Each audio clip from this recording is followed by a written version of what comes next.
Star hospitals Banjara hills తో పాటు ఇప్పుడు ఫైనాన్షియల్ డిస్ట్రిక్ట్ లో కూడా. రాబోయే ఎన్నికలకు అన్ని పార్టీలు సిద్ధమవుతున్నాయి. ఇప్పటికే సమరసింగం పూరించాయి.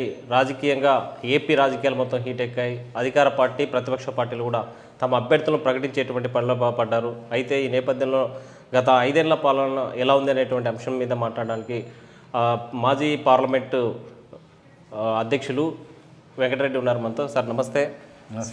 సార్, ఈ 5 ఏళ్ల పాలనలో 4.5 సంవత్సరం గడిచిపోయింది, ఇంకా మిగిలింది 3 నెలలే, 100 రోజులే. ఈ పాలన, రాష్ట్ర ప్రభుత్వ పాలన ఎలా ఉందంట? రాష్ట్ర పాలన మాకంటే మీకు ఎక్కువ తెలుసు. చాలా వరకు ఎలక్షన్ల ముందర పాదయాత్ర చేస్తూ ఎన్నో రకాలుగా హామీలు ఇస్తూ ఎన్నో రకాల అందరికి కూడా హామీలు ఇవ్వడం జరిగింది.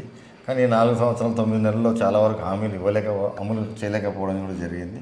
సో దీనివల్ల ప్రజలు కూడా అందరూ వ్యతిరేకత చెందారు. ఈరోజు చూస్తూ ఉన్నాం, చాలా వరకు సిపిఎస్ వారంలో రద్దు చేస్తా అన్నాడు, కాలేదు ఇప్పటి వరకు. తర్వాత అంగన్వాడీ టీచర్లకు తెలంగాణలో ఏ విధంగా ఇస్తే ఆ విధంగా ఇస్తా అన్నాడు, ఇవ్వలేకపోయినాడు. ఎన్ని రకాల ఆశా వర్కర్లు అనుకోండి, అందరూ కూడా ప్రతి ఒక్క ఎంప్లాయీస్ అనుకో అన్ఎంప్లాయీగా ఉండి ఈ ఎవరైతే టెంపరీగా చేస్తుంటారో వాళ్ళ పర్మనెంట్ చేస్తానడము, డబుల్ జీతం ఇస్తానని చెప్పడము, అవుట్ సోర్సింగ్ కూడా డైరెక్ట్గా గవర్నమెంట్లోకి తీసుకొని నేను శాలరీ ఇస్తాను కూడా చెప్పడం జరిగింది. అటువంటివి కూడా హామీలు నెరవేర్చలేకపోవడం జరగదు, వాళ్ళందరూ కూడా రోడ్ ఎక్కడం జరుగుతుంది. సో ఈ విధంగా ప్రభుత్వంలో వాళ్ళు ఇస్తామనేటివి కూడా ఇవ్వలేకపోయినాడు అని చెప్పేసి ప్రజల్లోకి అభిప్రాయం వచ్చేసింది. అంటే ప్రభుత్వం చెప్తుంది 98% ఇచ్చిన హామీల కంటే ఎక్కువగా, నవరత్నాల కంటే ఎక్కువగా ఇంటికి వెళ్ళి తలుపు తట్టి ప్రతి ఒక్కరికి ఇచ్చాము. వాలంటీర్ ఉదయాన్నే వెళ్ళి ఇచ్చేటువంటి పరిస్థితిని గతంలో ఇలాంటి పాలన ఎప్పుడు చూడలేదు. గ్రామ సచివాలయాలు వచ్చాయి, సుపరిపాలన అందిస్తుంది. గాంధీ సాధన ఏదైతుందో అది జగన్ ద్వారా నెరవేర్చారు అని ప్రభుత్వం అంటుంది. మీరేమంటారు? ఇప్పుడు ఇంటికి ఇచ్చే పథకాలు గత ప్రభుత్వాలు కూడా చేశాయి. రేషన్ కార్డు అనుకోండి, పెన్షన్ ఇవ్వడం అనుకోండి, ఇటువంటివి ఇంటికి ఇస్తున్నారు. కానీ మనకి ఇస్తానే హామీలు ఏంది? ఇసుక ఫ్రీ చేస్తున్నాడు, ఫ్రీ అయిందా? ఇసుక కొనలేని పరిస్థితి ఉంది సామాన్య మానవులు. ఇండ్లు కట్టుకోవాలంటే కూడా ఇసుక కొనలేనిగా ఇండ్లు కట్టుకోలేకపోతున్నారు చాలామంది. ఈరోజు మద్యపాన నిషేధం అన్నాడు. రేపు యాక్చువల్ అయితే వైసీపీ పార్టీ పోటీ చేయకూడదు.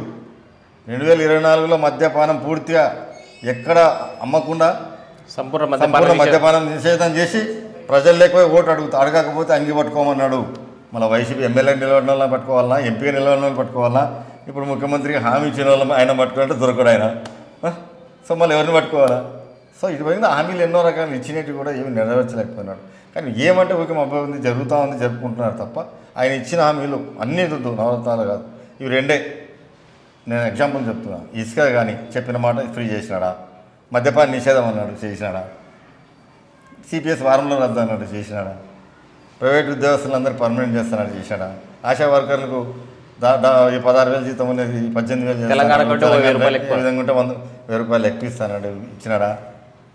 ఇవన్నీ కూడా ఏది కూడా నెరవేర్చలే. కేవలం ఊరికి వాళ్ళు చెప్తా ఉన్నారు అంతే, ఇంటింటికి చేస్తున్నామని.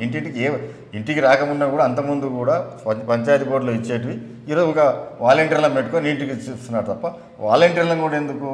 ఎవరు వైసీపీకి ఉన్నారు, ఎవరు తెలుగుదేశానికి ఉన్నారు, ఎవరు కమ్యూనిస్ట్కి ఉన్నారు, వాళ్ళు ఏ పార్టీలు ఉన్నారు, వాళ్ళు ఏ విధంగా ఉన్నారు అనే దాని మీద వాళ్ళని తెలుసుకోవడం కోసమే ఎలక్షన్లు ఆయన నాయకులం కంటే ఆయన సెకండరీ క్యాడర్ తెలుగుదేశం పార్టీ జెండా మోషణలకు ఏ విధంగా అయితే విలువ ఉంటుందో, వైసీపీలో కొత్త పార్టీ అయినా కూడా ముఖ్యమంత్రి జగన్మోహన్ రెడ్డి అయితే మేము జెండా మోషణలకు ఎంతో విలువ ఉంటుంది అనుకుని ఆశించినారు. కానీ ఈరోజు 5 సంవత్సరాలు కావాల్సింది, ఎక్కడ వైసీపీ జెండా మోషణకు విలువ లేదు అని చెప్పేసి వైసీపీ కార్యకర్తలు, ఎందుకంటే నాతో చాలామంది కలుస్తూ ఉంటారు, చాలామంది నాకు ఆ పార్టీలు నేను కూడా 9 ఏళ్ళు లాస్ట్ నోటిఫికేషన్తో నేను బయటకు వచ్చిన పక్కకు. ఈరోజు ఏమైనా కాడానికి కలుస్తున్నప్పుడు చెప్తా ఉంటారు, మాకు విలువ లేదన్నా, అసలు అపాయింట్మెంట్ దొరకడం లేదన్నా అని చెప్పుకుంటుంటారు. సో ఈ విధంగా నాయకునికి కార్యకర్తలకే వాల్యూ లేనప్పుడు సామాన్య మానవులు లబ్ధి పొందిన వాళ్ళు ఏమి వాల్యూ ఉంటుందని చెప్పండి. అంటే జగన్ అంటే ఇచ్చిన మాట నిలబెట్టుకుంటాడు, జగన్ అంటే చెప్పిన మాట కట్టుబడి ఉంటాడు అనేటువంటిది ఆ పబ్లిక్లో ఒపీనియన్ ఉంది, ఆ కార్యకర్తల ఒపీనియన్ ఉంది, గవర్నమెంట్ కూడా ఆ రకంగా చెప్తుంది. జగన్ మాట ఇచ్చాడంటే దాన్ని కట్టుబడి ఉంటాడని చెప్తున్నాడు కదా. విషయం కరెక్ట్ అని చెప్పేది. నేను అడుగుతున్న 2 విషయాలు కదా వాళ్ళు ఇచ్చింది. దాదాపు ఇప్పుడు ఇందాక మా అచ్చెన్నాయుడు గారు స్టేట్మెంట్ ఇచ్చారు, 700 చిల్లర హామీలు ఇచ్చినారు, 102, 103 పూర్తి చేసినారు, మిగతా అంత చేయలేకపోయినారు అని. ఈరోజు మనం అడుగుతున్నా, నేను 2 అడుగుతున్నా, ఇసుక ఒకటి అడుగుతున్నా, మద్యపానం అడుగుతున్నా. ఈ 2 చేసే పని అయితే రేపొద్దున ఎలక్షన్ నిలవడం, లేకుంటే నిలబడకూడదని నేను చెప్తాను. దానికి వాళ్ళు నిలబడతారా? అడుగు, కట్టుబడి ఉంటారా? ప్రతిపక్షంగా మీరు కూడా గతంలో చెప్పారు, అసలు ఫ్రీలు ఇస్తూ ఉన్నారు, ఉచితాలు ఎక్కువ శాతం ఇస్తూ ఉన్నారు, శ్రీలంక అయిపోతుంది, వెంజులా మారిపోతుంది అన్నారు. అలాంటిది మీరు కూడా ప్రతిపక్ష పార్టీ సూపర్ 6 పేరుతో ప్రకటించింది, మహిళలకి బస్ ఫ్రీ అని చెప్పింది. మరి ఏ ఏ హోప్ అన్నారు? ఇప్పుడు చంద్రబాబు నాయుడుకు వర్సెస్ జగన్మోహన్ రెడ్డికి. రాష్ట్రం విడిపోయిన తర్వాత చంద్రబాబు నాయుడు గారు పరిపాలించారు. మనకు రాజధాని లేదు ఆంధ్రప్రదేశ్కు. కొత్తగా హైదరాబాద్ నుంచి మనకు ఇంకా 10 ఏళ్ళ టైం ఉంది. ఈ సంవత్సరం వరకు ఉంది మనకు హైదరాబాద్లో ఉండనీకే. అయినా అక్కడ ప్రెజర్ చేసి చంద్రబాబు నాయుడు హైదరాబాద్ ఉండకుండా చేస్తే బస్సులో ఉండి, అమరావతిలో బస్సులో ఉండి అక్కడ చుట్టుపక్కల రైతులలో కూడా ఎంక్వైరీ చేసుకొని వాళ్ళందరినీ సమీకరించుకొని మనం ఒక రాజధాని ఇక్కడ కట్టుకుంటే బాగుంటుంది కాబట్టి మరి అందరూ కూడా మీ స్వచ్ఛందంగా ల్యాండ్ ఇవ్వని చెప్పేసి దాదాపు 29,000 మంది రైతులతో 33,000 ఎకరాలు రూపాయి ఇన్వెస్ట్మెంట్ లేకుండా, గవర్నమెంట్ నుంచి రూపాయి ఇన్వెస్ట్మెంట్ లేకుండా స్థల సేకరణ చేసి శక్తి కొద్దీ ఆ 3 సంవత్సరాల్లో ప్రజా సంక్షేమాలు చేస్తూ గతంలో సిమెంట్ రోడ్లు ఎన్ని వేసినారు, ఎన్ని డ్రైనేజీలు జరిగినాయి, మున్సిపాలిటీలో ఎన్ని పనులు జరిగినాయి, గ్రామాల్లో ఎన్ని పనులు జరిగినాయి, ఎల్ఈడి బల్బులు అయితేనేమి, ఇంకోటి అయితేనేమి కాన్సెప్ట్ లోకేష్ బాబు తీసుకొని గ్రామాల్లో ప్రతి ఊరిలో ఎల్ఈడి బల్బు ఉండాలి, ప్రతి ఊరిలో సిమెంట్ రోడ్డు ఉండాలి, డ్రైనేజ్ ఉండాలి. ఆ సిస్టంతో లోకేష్ బాబు పంచాయతీరాజ్ వ్యవస్థను తీసుకొచ్చాడు. ఐటీ వ్యవస్థలో కూడా ఎన్నో రకాలుగా డెవలప్మెంట్ తీసుకొచ్చాడు. ఆ సంపాదన సృష్టించే విషయంలో చంద్రబాబు నాయుడు గారు, లోకేష్ బాబు గారు గత 5 సంవత్సరాల్లో సంపాదిస్తూ ఎన్నో రకాల సంక్షేమ పథకాలు చేస్తాడు. ఈరోజు ఆంధ్రప్రదేశ్కి 5 సంవత్సరాల సంపాదన ఏముంది? అంతకుముందు ఎన్నో రకాల ఇండస్ట్రీస్, కియా ఇండస్ట్రీస్ అనుకోండి, శ్రీ సిటీలో ఎన్నో ఇండస్ట్రీస్ అనుకోండి, ఎన్నో రకాలుగా ఎంప్లాయ్మెంట్ తీసుకొని రావడం జరిగింది. ఆ విధంగా రాష్ట్రం అభివృద్ధి చేస్తూ వచ్చినారు. కానీ ఈ 4 సంవత్సరాల్లో అభివృద్ధి కంటే ప్రజలు కట్టే ట్యాక్స్తో, ప్రభుత్వానికి వచ్చే ఆదాయంతో అప్పులు తీసుకొచ్చి కేవలం బటన్ నొక్కుతున్నాడు తప్ప ఇరిగేషన్ ప్రాజెక్ట్ ఏమైనా పూర్తి చేశాడా? ఎక్కడైనా కానీ రోడ్లు వేసాడా? ఎక్కడైనా ఉద్యోగాలకు కొత్తగా ఉద్యోగాలు జాబ్ క్యాలెండర్ ఇస్తానని ఇచ్చారా? ఏ ఒక్క ఎంప్లాయీ ఏడాది జాబ్ క్యాలెండర్ అన్నారు. ఏ అడిగి లేదు. ప్రతి ఏడాది జనవరి అన్నారు. 4 దాటి 5 వచ్చింది అంతే. ఈ 5 కూడా ఇప్పుడు ఇచ్చిన ఫిబ్రవరిలో నోటిఫికేషన్ వస్తుంది. దీన్ని ఎవరు ప్రజలు నమ్మరు కూడా. సో ఇవన్నీ కూడా వాళ్ళు ఏదో నడుపుతుంది జరుగుతుంది కాబట్టి చెప్పుకుంటూ పోయినారే తప్ప రాష్ట్రాన్ని అభివృద్ధి కంటే అధోగతి పాలు చేసినారని ప్రతి ఒక్క సామాన్య మానవుడు కూడా మాట్లాడుకునే పరిస్థితి వచ్చింది. ఎందుకంటే ఎలాంటి అభివృద్ధి లేదు, ఉద్యోగ అవకాశాలు లేవు, డెవలప్మెంట్ లేదు. ఏ గ్రామానికి పోయినా మన ఎమ్మెల్యేనే పోయినాడు ఒక ఊరికి, అది జెడ్పీటీసీ ఊరు. ఆ ఊరు పోతే మా ఊరు రోడ్ వేయలేదు, ఎందుకు వచ్చినా పోయా మా ఊరికి అని అడిగినారు. ఇవన్నీ కూడా ఎమ్మెల్యేలు, కింది స్థాయి లీడర్లు, జెడ్పీటీసీలు, ఎంపీటీసీలు రెగ్యులర్గా సమస్యలు ఎదుర్కొంటున్నారు. అది కావాలనే టీడీపీకి సంబంధించినటువంటి కార్యకర్తలు, లోకల్ ఉన్నటువంటి వాళ్ళు ప్రేరేపించి చేపించారట్టు అని అధికార పార్టీ అంటున్నారు. ఒక వ్యక్తికి నేను ఇప్పుడు ఒక ఎమ్మెల్యేని తప్పు పట్టడంలే, ప్రభుత్వమే ఆ విధంగా ఉంది. రాష్ట్ర అభివృద్ధిలో ఎలాంటి చొరవ చూపడం లేదు. వీళ్ళు కావాలా ఎమ్మెల్యేలు, జెడ్పీటీసీలు ఎవరున్నారో పదవులు ఉన్న వాళ్ళందరూ అడుగుతున్నారు, మా ప్రాంతానికి అభివృద్ధి కావాలి, రోడ్డు కావాలి, కథలు కావాలి. ఇవన్నీ కూడా గతంలో మేము హామీలు ఇచ్చినాం, చేస్తామని. మనకు 4 సంవత్సరాలు దాటిపోతుంది, చేయకపోతే గ్రామాల్లో మమ్మల్ని అడుగుతున్నారని చెప్పేసి ప్రతి ఒక్క ఎమ్మెల్యే పోయి అక్కడ దానికి సంబంధించిన మంత్రులు అనుకోండి, ముఖ్యమంత్రి పేషీలు కావాల్సిన పిఎస్లు అనుకోని అడుగుతున్నారు. కానీ ప్రభుత్వంలో ఎంతసేపు ఉన్న బటన్ నొక్కే కార్యక్రమం తెలుస్తుందే తప్ప ఎలాంటి డెవలప్మెంట్ లేవు. సో వాళ్ళకు దానివల్ల ఎమ్మెల్యేలు తప్పు పట్టేది ఏం లేదు. కేవలం తప్పల ముఖ్యమంత్రిది, మంత్రి కింద ఉన్న మంత్రుల కింద మంత్రులది, వీళ్ళ విషయంలో డిమాండ్ చేసి తెచ్చుకోలేకపోతున్నారు అనేది తెలిసిపోతుంది. అంటే మనం చూస్తున్నాం, ఇదే పాణ్య నియోజకవర్గంలో ఓరకల్ ఒక గ్రీన్ కోకి సంబంధించినటువంటి అతిపెద్ద కంపెనీ, ప్రపంచంలోనే అతిపెద్ద కంపెనీ ఇక్కడ స్థాపించాను, ఆసియా ఖండంలో ఎక్కడ లేదనేసి జగన్ ఇక్కడ వచ్చి ప్రారంభించిపోయాడు కదా, అది అభివృద్ధి కాదంటారా? జగన్ చేసిన అభివృద్ధి అది. చంద్రబాబు నాయుడు గారు ఉన్నప్పుడు మన రాష్ట్రం విడిపోయిన తర్వాత ఫస్ట్ టైం 10,000 ఎకరాలు ఇచ్చి దాదాపు 1000 మెగావాట్ ఆల్రెడీ స్టార్ట్ అయింది. ప్లస్ ఐడి ల్యాండ్, సో మళ్ళీ ఐడి ల్యాండ్ విండ్ పవర్కు మళ్ళీ శాంక్షన్ అయింది చంద్రబాబు నాయుడు పీరియడ్ని. దాని పని పూర్తి చేయకుండా దానికోసం సంవత్సరం ఆపిన ఘనత ఈ ప్రభుత్వాన్ని. వీళ్ళు చేసింది కాదు, అది చంద్రబాబు నాయుడు ప్రభుత్వంలోనే శాంక్షన్ అయింది. అప్పటికే 1000 మెగావాట్లు కూడా అయింది కరెంటు. చంద్రబాబు నాయుడు గారు రాష్ట్రానికి ముఖ్యమంత్రి అయినప్పుడు లోటు బడ్జెట్లో ఉంది కరెంటు. ఇటువంటివి పాణ్యంలో ఎట్లయితే పెట్టినారో సోలార్వి రాష్ట్రంలో పెడుతూ 5 సంవత్సరాల్లో లోటు ఉన్నదాన్ని ప్లస్లోకి తీసుకొచ్చి బయటి రాష్ట్రాలకు అమ్మే పరిస్థితి తీసుకొచ్చాడు ఆంధ్రప్రదేశ్. కానీ ఈరోజు మనం ఆయన ఇచ్చిన హామీలో 9 గంటల కరెంట్ లేకపోతున్నాడు, సర్ప్లస్ ఐడియల్ ప్రాజెక్టు లేకపోతున్నాడు. ఈరోజు ఎండాకాలం వస్తే నీళ్ళు ఎంత ఇబ్బంది పడుతున్నామో గ్రామాల్లో, కరెంటు లేక, పొలాలకు నీళ్ళు లేక రైతులు ఎన్నో ఇబ్బంది పడుతున్నారు. గ్రామాల్లో పవర్ కట్టుతో ఎంతో ఇబ్బంది పడుతున్నారు. దాన్ని మళ్ళా మైనస్లోకి తీసుకొచ్చాడు ఈ ప్రభుత్వం. సో ఈయన చేసింది కాదు అభివృద్ధి, కేవలం చంద్రబాబు నాయుడు గారు తీసుకొచ్చిన అభివృద్ధి అది. మీరు గత పార్టీలు కూడా పనిచేశారు, జగన్మోహన్ రెడ్డితో మంచి సాన్నిహిత్యం ఉంది. జగన్మోహన్ రెడ్డి వ్యక్తిత్వానికి వైఎస్ రాజశేఖర రెడ్డి వ్యక్తిత్వం ఎలాంటి తేడా గమనించారు సార్? ఒక్కొక్క మనిషికి ఒక రకమైన వ్యక్తిత్వం ఉంటుంది. జగన్మోహన్ రెడ్డి గారు రాజశేఖర రెడ్డి తర్వాత వచ్చాడు. రాజశేఖర రెడ్డి గారు ఎప్పుడో 78 నుంచి ఉన్నారు. 78 నుంచి కూడా అప్పుడు కాలం ఉన్న రాజకీయ నాయకులు, ఎథిక్స్, రాజకీయ పార్టీల యొక్క సిస్టము వేరు. రాజశేఖర్ గారికి దాదాపు సుదీర్ఘమైన 30 ఏళ్ల పాలనలో రాష్ట్రంలో ప్రతి తాలూకాకు ఎక్కడ పోయినా కూడా ఒక 10 మందిని 20 మందిని పేరు తెచ్చుకోగల కెపాసిటీ ఉండేది.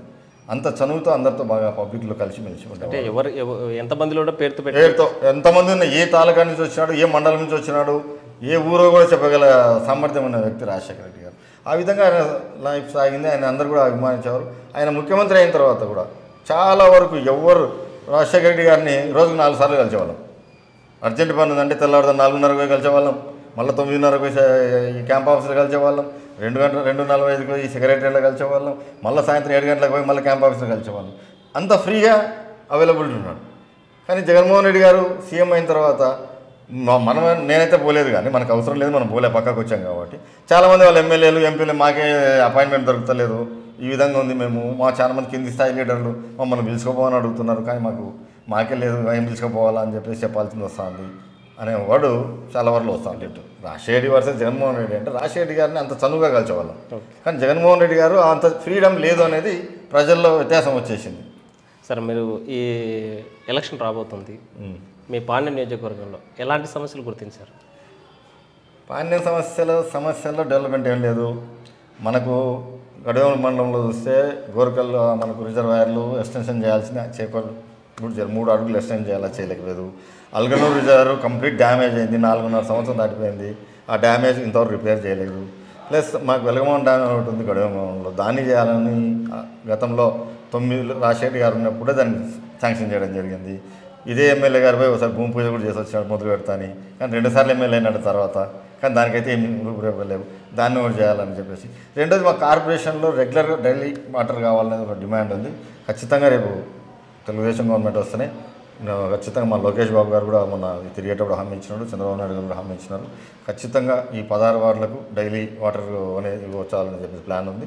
దానికి కూడా మేము ఒక ప్రపోజల్ కూడా వాళ్ళు ఇవ్వడం జరిగింది. ప్లస్ ఈ కార్పొరేషన్లో గతంలో తెలుగుదేశం ప్రభుత్వంలో జరిగిన రోడ్లు కాలువలు జరిగింది తప్ప ఈ 4.5 సంవత్సరంలో వాళ్ళు ఎలాంటి డెవలప్మెంట్ చేయలేదు, ఇంకోటి చేయలేదు. రెండోది మాకేమన్నా ఒక అడ్వాంటేజ్ ఏమంటే మా ఎమ్మెల్యే గారు అనుచరులు కర్నూలు చుట్టుపక్కల ఎక్కడ పొలాలు ఉన్నాయి, ఎక్కడ ల్యాండ్స్ ఉన్నాయి, ఎట్లా కబ్జా చేయాలనే దాని విషయంలో కాన్సన్ట్రేషన్ చేసినారు. ప్రజలందరూ అది గమనిస్తున్నారు. ఎమ్మెల్యే కానీ ఎమ్మెల్యే అనుచరులు కానీ కబ్జాలు చేస్తున్నారు అని ఎంతోమంది ఆయన మా దగ్గరికి వస్తే కూడా ఎమ్మెల్యే మనుషులే కదా పోయి పని చేయించుకోపోండి అని చెప్పి పంపిస్తున్నా కూడా వానికి ఏదో ఇష్టం ఉందంట వానికి ఇచ్చేయండి అనే రకంగా వాళ్ళను పోయిన వాళ్ళని కూడా డిసాస్కరేజ్ చేస్తూ విధి లేని పరిస్థితుల్లో వాళ్ళ పొలాలలో పోగొట్టుకోవడం జరుగుతుంది. చాలా వరకు ఈ నియోజకవర్గంలో ఎస్పెషల్లీ ఈ పాండ్యం 16 వార్డులో బాగా డ్యామేజ్ అయింది.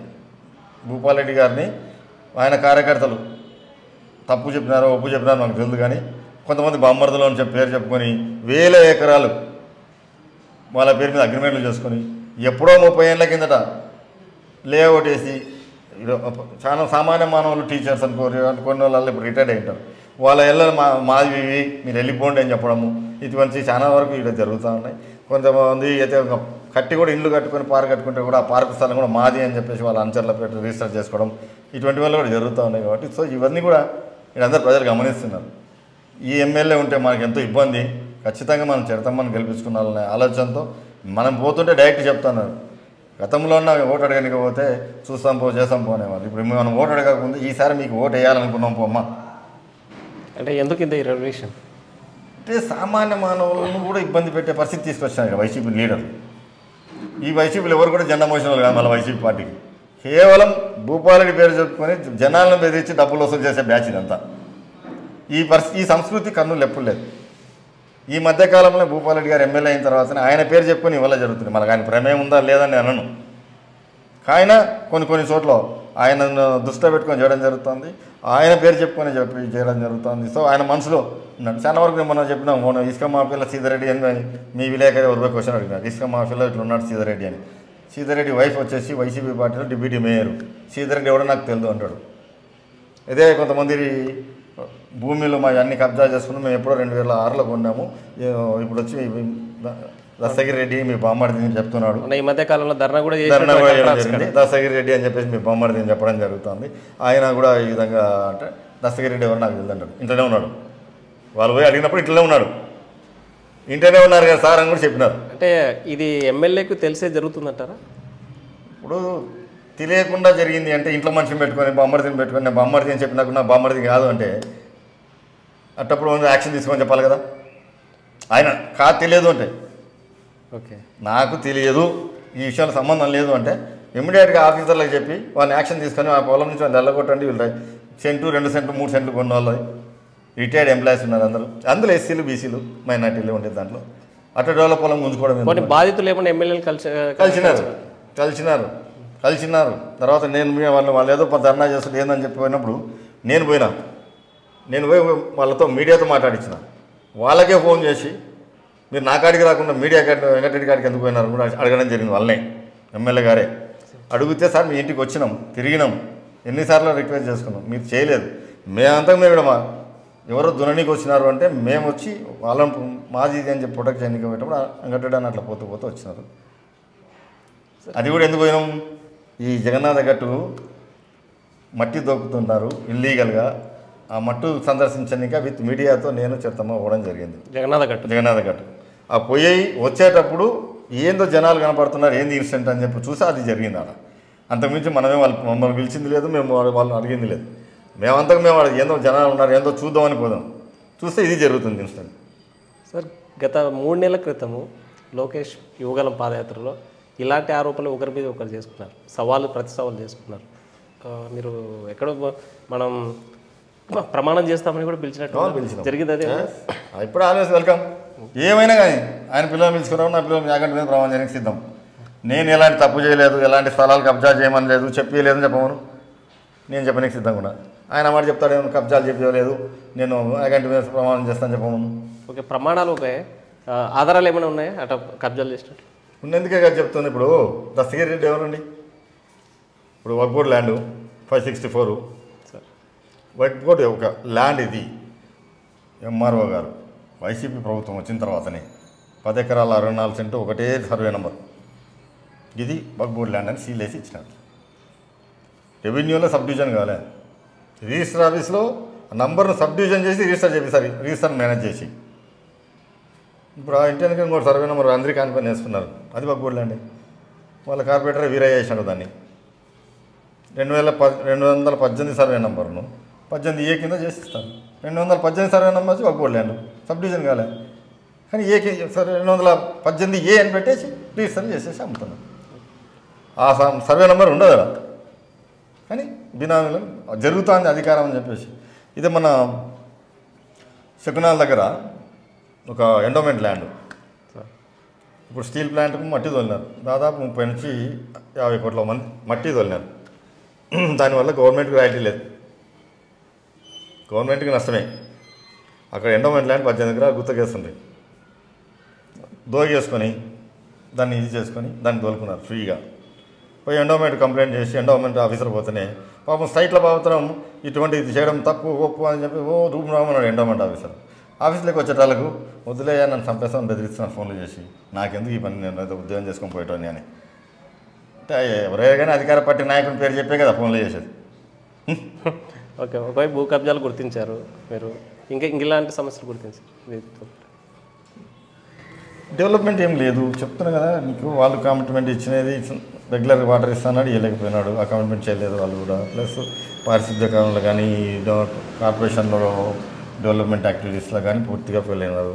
ఎక్కడే కూడా ఈ ప్రభుత్వంలో ఈ గ్రామానికి చేసినాము అని చెప్పే స్థాయిలో వాళ్ళు లేరు.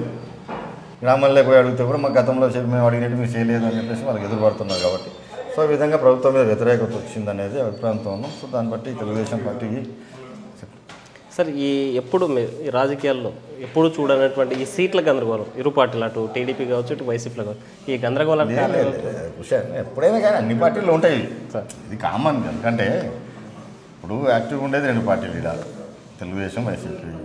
తెలుగుదేశానికి గతంలో వైసీపీ ఉండింది కాబట్టి డబ్బులు ఇచ్చి కొనుక్కునే వాళ్ళు కొంతమంది ఉంటారు ఆ టైంలో. ఇప్పుడు తెలుగుదేశం వచ్చింది కాబట్టి డబ్బు ఉన్న వాళ్ళ ప్రయత్నం చేయడానికి తప్పులేదు. లీడర్స్ ఎథిక్స్ కాబట్టి మన పార్టీకి పనిచేసిన వాళ్ళు ఉన్నారు, ఎవరైతే మనకు బాగుంటుంది అని చెప్పి వాళ్ళు ఎథిక్స్తో ఆలోచన చేసుకొని అప్పుడు వాళ్ళు టికెట్లు డిస్ట్రిబ్యూషన్ చేసుకుంటారు తప్ప ఎప్పుడైనా ఎలక్షన్లకు ఆ సంవత్సరం ముందు నుంచి ఇటువంటి స్వతంత్రాలు ఏ పార్టీకైనా ఉంటాయి, రాష్ట్రంలో అన్ని చోట్ల ఉంటాయి. అంటే మీరు చాలా ఎన్నికలు చూసి ఉంటారు, 80 మందిని మార్చాలనేటువంటి ఆలోచన అధికార పార్టీ, అంటే ఎప్పుడైనా ఇలాంటి ప్రయోగం ఏమైనా జరిగిందంటారా? ప్రయోగం అనేది కాదు, మా పార్టీలో సీట్లు మారుతూ ఉంటాయి కానీ ఇన్ని సీట్లు మారుస్తాం అన్ని సీట్లు మారుస్తామని చెప్పి ఎవరు అనడం, ఆ కామెంట్ అయితే ఎవరు వాళ్ళకు ఆడ ఎలక్షన్ సిస్టమ్ ప్రకారము ఆ నియోజకవర్గాలు ఎవరు పెట్టుకుంటే బాగుంటుందని వాళ్ళకున్న మైండ్ సెట్ వాళ్ళకున్న ఇంటెలిజెన్స్ ప్రకారం అప్పుడు వాళ్ళు నిర్ణయం తీసుకుంటారు తప్ప మనం ఎన్ని మారుస్తామని ఎవరు అంతకుముందు నేషనల్ పార్టీ ప్రాంతీయ పార్టీ ఉండింది. అంతకుముందు కాంగ్రెస్ వర్సెస్ తెలుగుదేశం పార్టీ ఉండింది. ఇప్పుడు కాంగ్రెస్ అనేది ఎత్తిపోయింది స్టేట్ బైఫర్కేషన్ తర్వాత. ఎంతసేపు మనకు తెలుగుదేశం వర్సెస్ వైసీపీ. సో ఈ రెండు పార్టీలకు ఏ ఉంటుంది యాడ్ సీట్ దొరికితే చాలనుకుంటారు ఉంటారు. ఎలక్షన్ నిలబడాలి సీట్ దొరికితే చాలనుకుంటారు కూడా కొంతమంది ప్రయత్నం చేస్తుంటారు అంతే. సార్ తాజాగా కాంగ్రెస్ పార్టీ పగ్గాలు షర్మిలకు ఇవ్వాలనేటువంటి ఒక ప్రతిపాదన జరుగుతుంది. ఈ 3వ తేదీ కూడా బాధ్యతలు చేపట్టడానికి ఛాన్సెస్ ఉంది అనేటువంటి ఒక వార్తలు వస్తున్నాయి. మరి మీరు ఇరు పార్టీలు అన్నారు, ఇప్పుడు జాతీయ పార్టీ మధ్యలోకి రాబోతుంది, ఎలాంటి ప్రభావం ఉంటుంది? ఇప్పుడు జాతీయ పార్టీకి షర్మిలం రాని ఇంకెవరని రాని ప్రస్తుతానికైతే ఇప్పుడున్న పరిస్థితుల్లో జాతీయ పార్టీకి రాష్ట్రంలో అనుకూలమైన పవనాలు లేవు. ప్రతి జిల్లాలో జాతీయ పార్టీని ఒక 6 నెలల సౌండ్ కాకుండా 2-3 ఏళ్ళ ముందర నుంచే ఒక పార్టీ మంచి నాయకుని పెట్టుకొని జిల్లాలో అంటే అన్ని జిల్లాలతో సంబంధాలు ఉండి వాళ్ళతో పట్టుకొని ప్రతి జిల్లాలో కాంగ్రెస్ పార్టీ డెవలప్మెంట్ కోసం పనిచేసింటే కొద్దిగా ఏదైనా వచ్చు.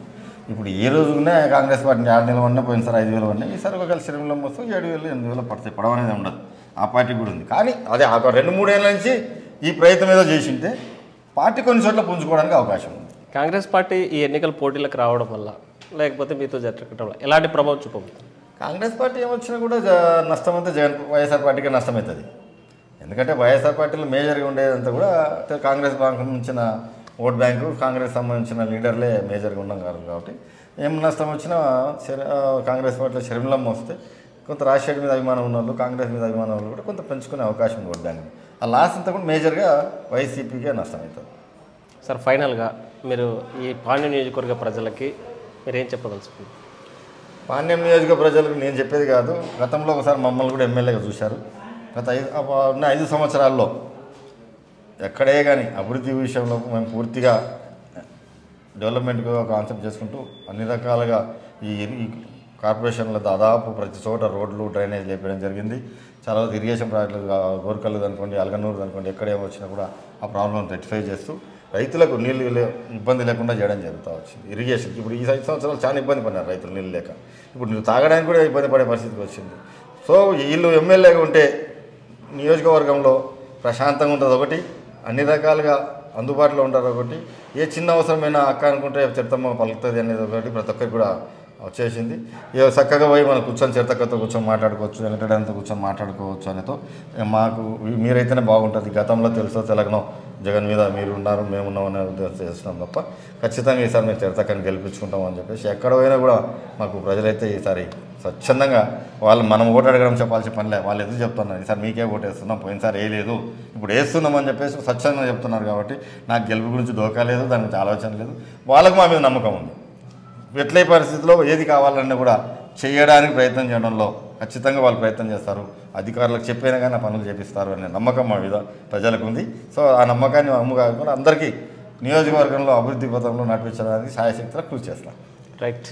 వెంకటరెడ్డి గారు ఒకటే చెప్తున్నారు, పాండ్య నియోజకవర్గంలో భూ కబ్జాలు పెరిగిపోయాయి, అరాచకాలు పెరిగిపోయాయి, దౌర్జన్యాలు పెరిగిపోయాయి. స్థానికంగా ఉన్నటువంటి ఎమ్మెల్యే ఖర్చులు చేస్తున్నటువంటి దీని మీద ప్రధాన అజెండాగా రాబోయేటువంటి ఎన్నికల్లో మేము ప్రజలకు వెళ్తాం, మాకు ప్రజల ఆశీర్వాదాలు ఉన్నాయి, రాబోయేటువంటి ఎన్నికల్లో విజయం మాదే అనేటువంటి పరిస్థితి. వీడియో జర్నలిస్ట్ చంద్రశేఖర్తో హుస్సేన్, RTV కర్నూలు. మరిన్ని వీడియోస్ కోసం ఛానల్ ని సబ్స్క్రైబ్ చేయండి, లేటెస్ట్ అప్డేట్స్ కోసం వాట్సాప్ ఛానల్ ని ఫాలో చేయండి అండ్ లింక్ డిస్క్రిప్షన్ లో ఉంది.